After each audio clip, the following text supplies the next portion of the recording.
CPM ప్రధాన కార్యదర్శి సీతారాం ఏచూరి కన్నుమూశారు. ఢిల్లీ ఎయిమ్స్ లో చికిత్స పొందుతూ తుది శ్వాస విడిచారు.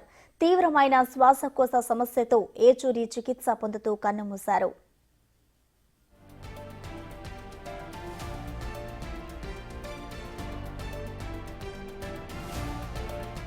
సీతారాం ఏచూరి ఆగస్టు 12, 1952లో చెన్నైలో జన్మించారు.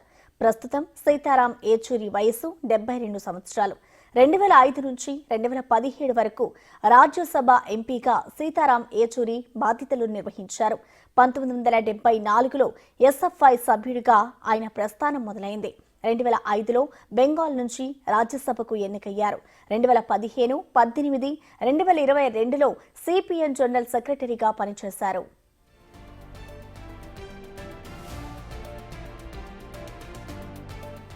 ఎమర్జెన్సీ సమయంలో విద్యాధినేతగా ఏచూరి గలమెత్తారు. ఎమర్జెన్సీ తర్వాత వరుసగా 3 సార్లు ఢిల్లీ జేఎన్యూ స్టూడెంట్స్ ప్రెసిడెంట్గా ఎన్నికయ్యారు ఏచూరి. ఇక ఏచూరి మృతి పట్ల సీఎం రేవంత్ రెడ్డి సంతాపం వ్యక్తం చేశారు.